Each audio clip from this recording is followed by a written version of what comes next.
Took out his eyes. So you can see in here, this is the stalk for the headlight, and that's where the wiring disappears down into the car. This one I'm leaving in place. There's no benefit to removing this. But you can see the mechanism here. This is the spring for this clip on the bottom that holds the ring in place. So when you pull that, it compresses that spring there. The other side is missing the tag, annoyingly, but the headlight rings seem to stay on just fine. Inside this one, I've removed all of the wiring, and this little tang here is what's left of the connector that gives you the ground, and it has snapped off, as I'm told that they do. So I will have to think about how I'm going to repair that. So here's your bulb holder, and what they've done is they put the loop around the body of the bulb holder to provide an earth, and then this wire went down the hole in the middle, which is where your other wire goes, and then they tied it off at the other end to provide an earth, and it worked okay. So a bit of a bodge, but if it works, is it really a bodge? I label my things PS for passenger side and DS for driver's side because I get near side and off side muddled up all the time. This I don't. That's something worth bearing in mind. If you're labeling things that you're taking apart, label it in a way that you understand, so when you put it back together again, you understand your notes, even if that's not the usual convention. One thing I can't show you under here is this brace, which is your wing brace. Serves also as a guide for the wiring, and above here, somewhere around here, there's a little loop that the wiring for the side light actually feeds through. With the wings off, I could probably show it a bit better. So I've got all the wiring out of the lights. I'm going to put the covers back on them, and I've got everything labelled up. I'm now going to feed that through to the other side of the car. Driver's side now. There's no spring clip underneath here, so on this one, get your fingers in and you pull.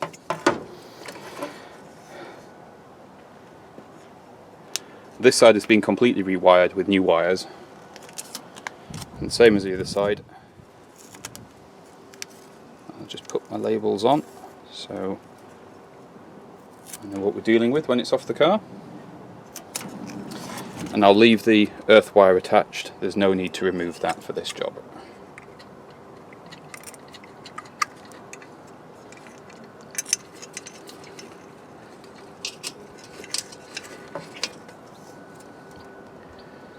When I feed these through, I roll the label around the wire like that. Makes it a lot easier to actually thread them back through the hole.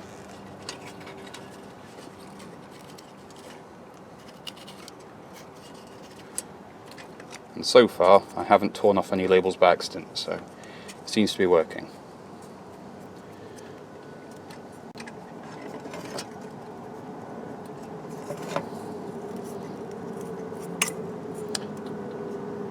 They were connected the wrong way round.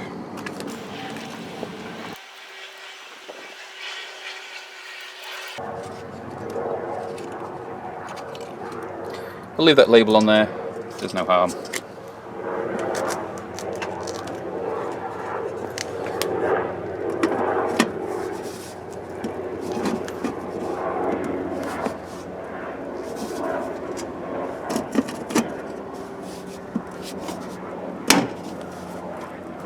There we go, nice and secure.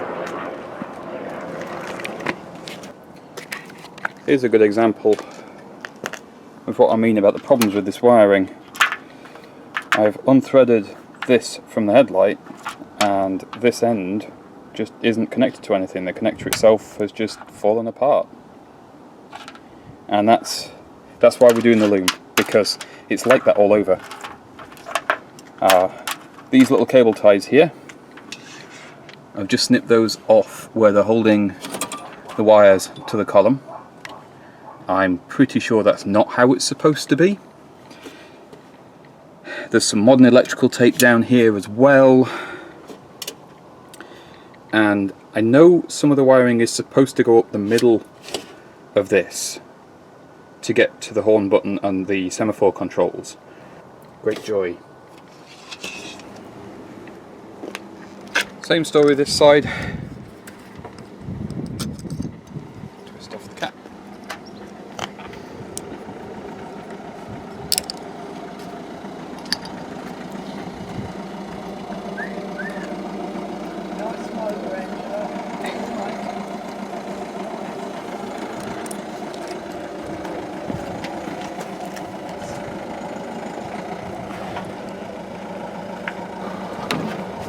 Okay, on this side, this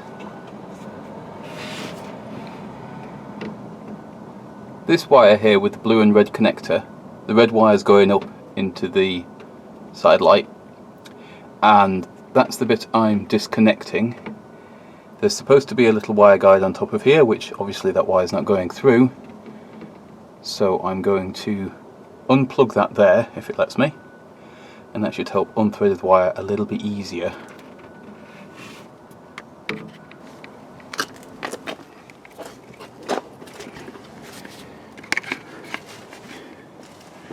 Okay, we are on the driver's side of the car, so we've got wiring loom here which goes over here, and I noticed this big clump of bullet connectors here, and that is because they go up here to the steering box. So this is the starter tube wiring, which deals with the semaphores and it deals with the horn. So I should be able to just disconnect these. I'll leave this one in place for now because I need to do a little bit extra to pull that out, and then I can pull the rest of the loom through.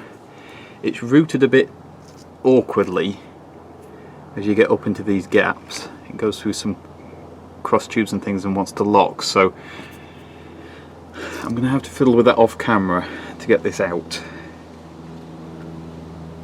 Let's take a moment to appreciate the dedication somebody had to keeping this wiring harness going. I don't know when any of the repairs were done. The working theory is this is what took the car off the road, because we haven't been able to find anything else that really says the car is worn out. It seems mainly to just be wiring issues. Lots and lots of wiring issues. This broken wire here, which is from the headlight, goes to this connector here, and the connector itself has failed rather than the wiring, which still seems okay. Next task, I think, is just going to be undoing things. It just looks like what's in the engine bay here now from the wiring loom just needs disconnecting from the various components, so that shouldn't be too difficult, just a lot of labelling, hopefully. Right, we're going to start removing these pieces.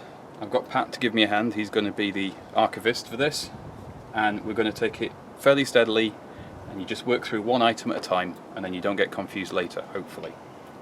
So we'll start with the top one, which is what we're calling number 1 on the voltage regulator.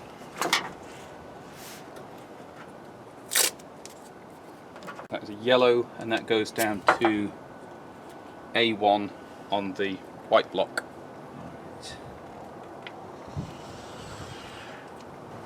The next one is a black, voltage regulator 2. Next is voltage regulator 4. There's no 3. No, there's nothing in 3. Right. What colour? It is green with a red stripe. Oh, jeez. You draw the green stripe Yeah, first, I know, and then and dash put through, red it's dots. easier. Yeah, I know. I'm not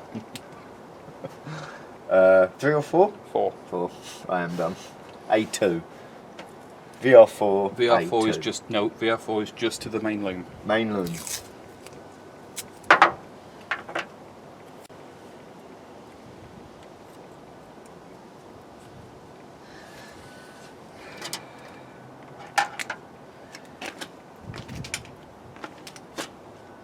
how good those pens are. I'm getting high off them. I was thinking it was the car, and then I those thought, pens, they're great. what did I have for lunch? And then I was like, oh, it's the pens. So I'm just relaxing into it. You don't need to go crazy with it. I'm having fun with these pens. Oh. Don't you deny that from me. Stuck outside in the sun another day in a row. Next one is VR5. What colour? Yellow with a red stripe. Yeah. They're doing this on purpose, aren't they? It's alright, these are the last multicoloured ones. Sorry, VR5. 5.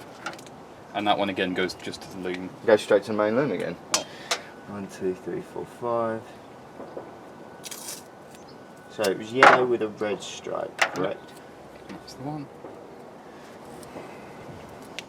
Actually, I've just noticed these two stripy ones, they actually go to the regulator separately. They're not supposed to, but they do. They're not going to the main loom? No, they've done their own lead. This is what I was saying about being confused. But yeah, that one goes straight to the regulator, those two colours. What, the two I've just done? Yeah, so if you just cross out, well, just cross a line through them or something, and then I'll work it out. So our last one on the voltage regulator block is... Hang on, I've put that pen down, I can't find it now.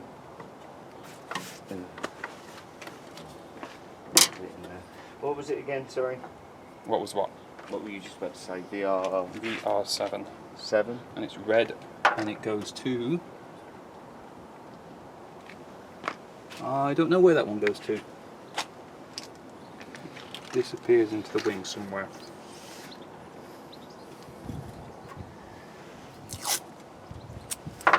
Doesn't go where it's supposed to go. Anyway, that's VR7, it goes somewhere. And it's red. Okay, that's everything cleaned out of here. Pat and I are going to go through and work out the bits that are difficult to record, do the labelling, and I'll bring you back when we've got all of this out. There's not much to go, so it shouldn't take too long. Right, I'm out of time for today on this one. But we got a section removed, which is good, and we've identified some things we were confused about. This separate electrical tape wrapped one is for the generator. It shouldn't, as far as I'm aware, be separate, but it is. And then these are the various wires on the top.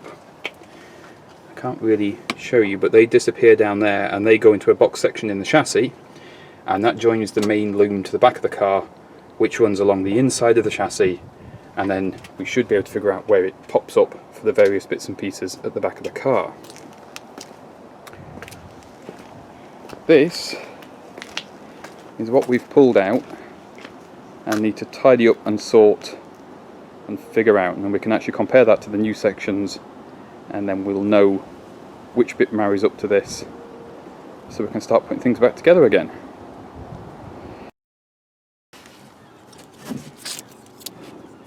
Right, we're back under the car. Here's where I've disconnected from the main harness, and if you follow that up, it goes to the steering box. These wires go to the steering wheel controls, which is the semaphores and the horn.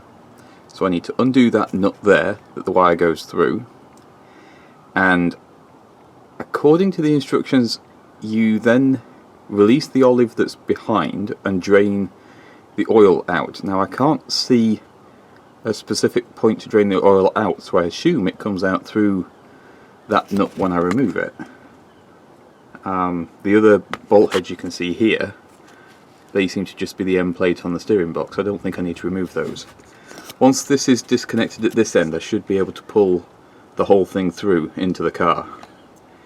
I did make one mistake early on with this job, because I misunderstood how this car was put together, and yeah, that was a lesson in trying to find instructions and then read them. Let me show you what I mean. Here we go, this is the problem. I'm used to cars where you pull the centre piece out and then there's a nut behind, you undo that, and the steering wheel comes off, which is what we attempted to do to get the dashboard out for the refurbishment. When I pulled it off, I saw there were some screws and tried to undo them. They didn't come undone, and then they started spinning, and then instead of going to instructions and asking questions, which is what you should do, I drilled the heads off, thinking that would free everything up. No. What I've done there is I've made sure we now have to buy some little brass screws. Well done. Lesson learned. But this section here should pull out into the car with the starter tube.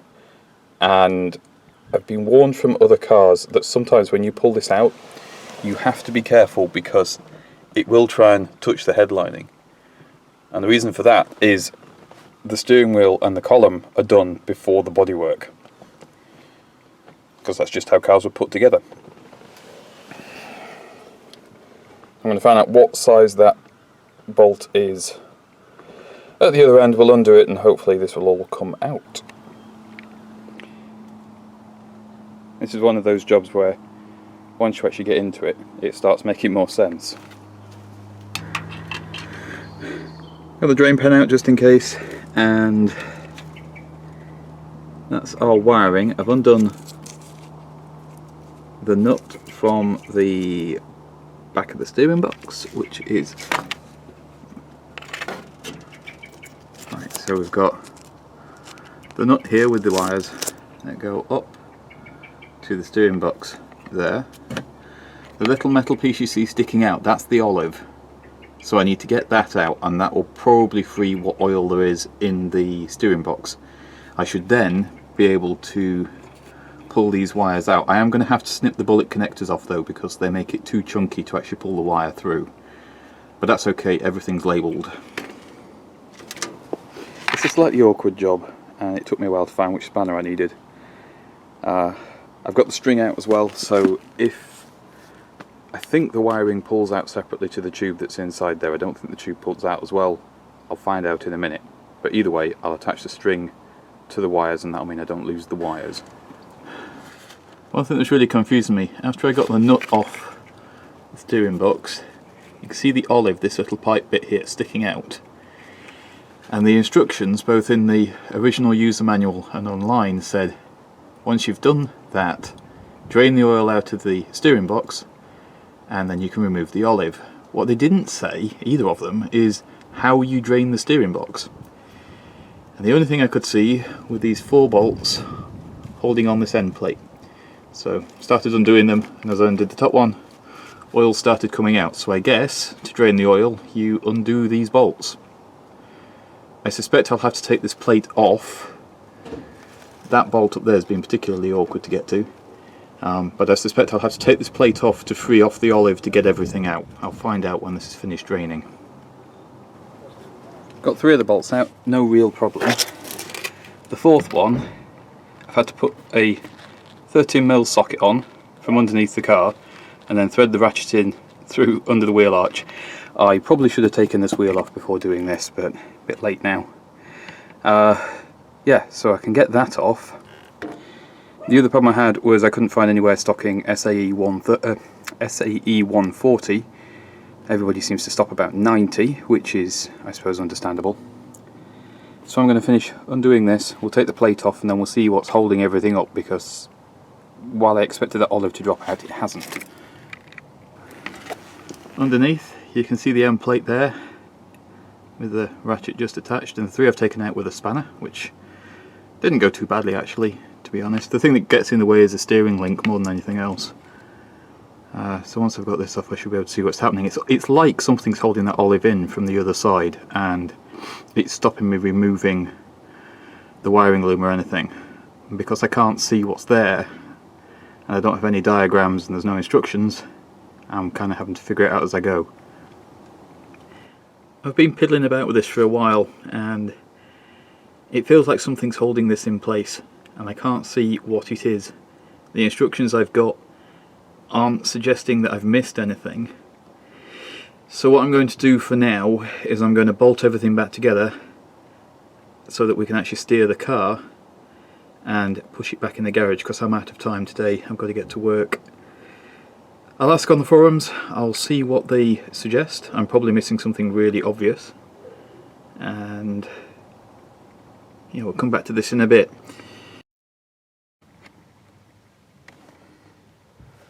Here we are inside the Lanchester, and we're unpicking where the wiring runs. Now we're missing a B-pillar trim on this side. It is present on this side, It's just not present at all on the other side. So we do need to make one of those eventually. Not vital. Originally I thought this had been cut by someone. It hasn't. That is just how it is, 2 pieces of fabric, and then you can get to the semaphores behind. So here we are inside the B pillar. You can see you have a wire running down here to the bottom of the semaphore. It goes all the way up. The rest of the wiring loom there, and that disappears up through that hole there. You can just see the main harness. Wiring goes from there across the head lining back here to the interior line. That just twists and comes off, locks in with a couple of pegs. And you can see we've got one wire here which is held in with a grub screw, another wire here. I'm actually going to remove the whole assembly because it's going to be easier to get the wiring out, and I can give it a clean while it's out the car.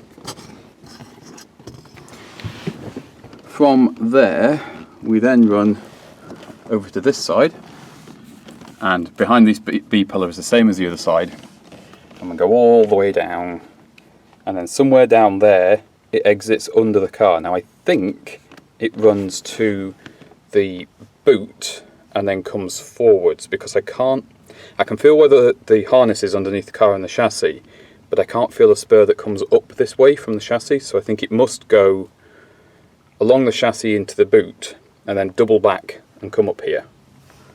I'll find out as I dismantle this. So the first task is just to undo this screw and this screw. I have to excuse the leather seat that's creaking behind me, and that should allow me to get access into there.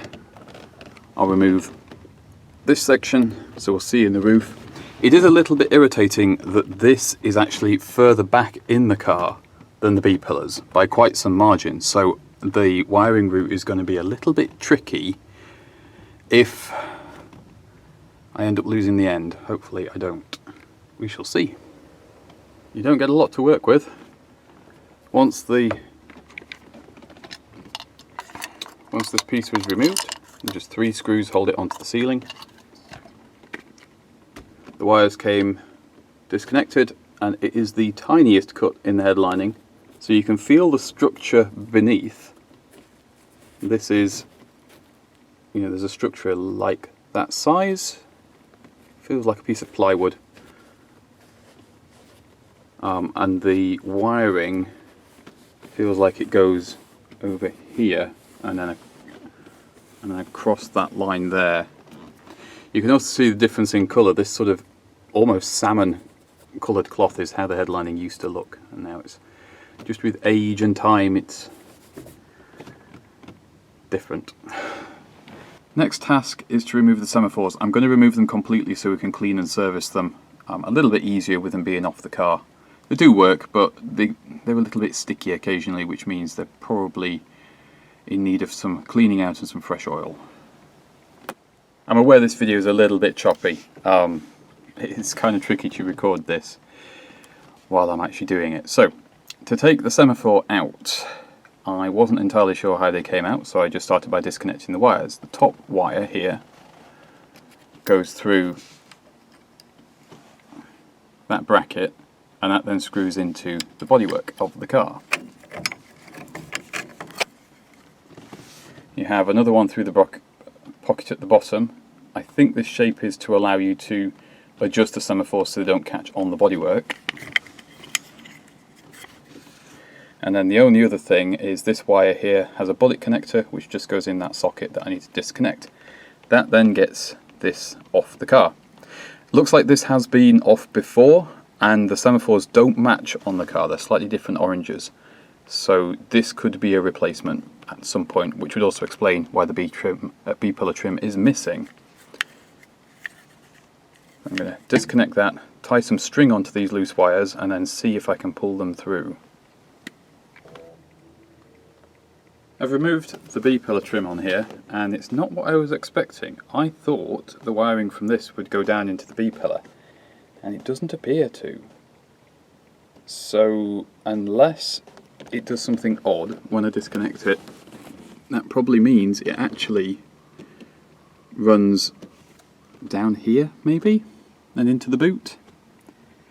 I've had various different opinions on where the wiring goes in this car, and I've had my own guesses as well.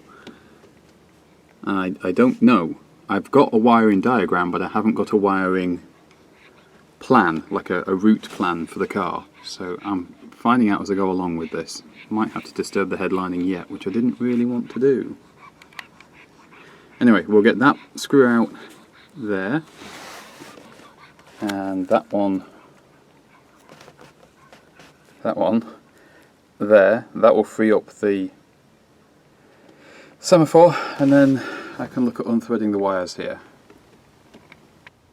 There we go, this is both semaphores removed. So this is the first one I did. You can see it's very orange. This is the one I've just done. This one's much more yellow looking, which is why I think probably this one is a replacement, because it just looks a bit newer. So the way these work is when the power goes onto them, you've got your little electromagnet there, and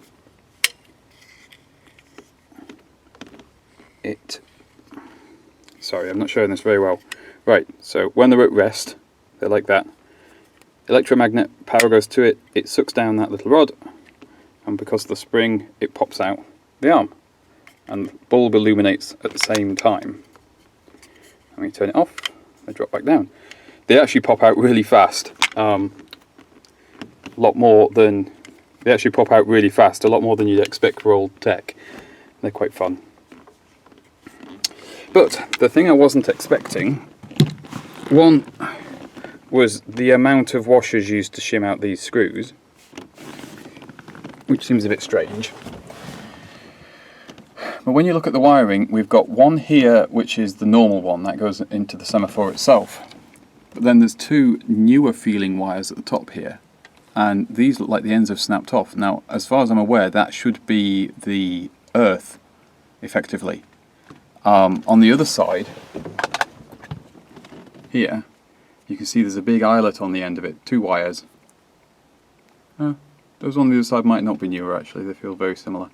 Probably just because they're protected. But yeah, big connector there. And it's just not present at all on this side. So it seems to be the only reason this was making a connection was these wires were resting in just the right place. The wiring does disappear up into here. And I think that means this trim needs to come off. The only problem is you can see, right, so you've got a facing trim here, and then that's the head lining, and then that's the door. So that's the Furflex trim stuff.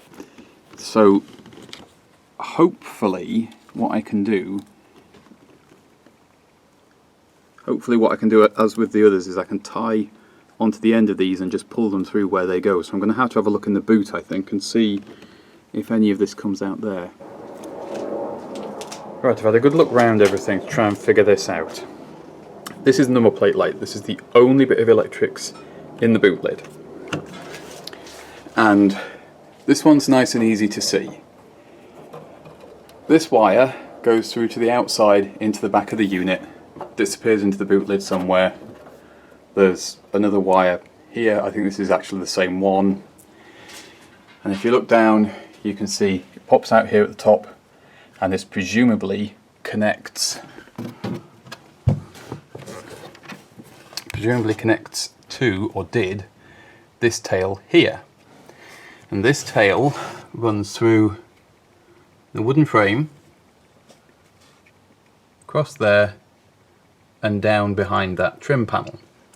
The only other wire I can find in here is this one, and that one runs forwards into the car. I think that's the one that's going to run up over the rear driver's door to the top of the semaphore, and then across the head lining to the interior light, and across again to the other semaphore.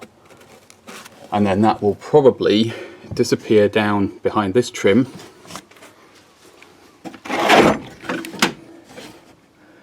out in here in the spare wheel and tool sort of area to the brake light there, underneath the car to the main wiring loom in the front, and across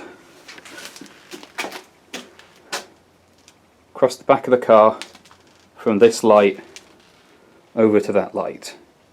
So it's fairly straightforward, but it's going to be a bugger to unpick.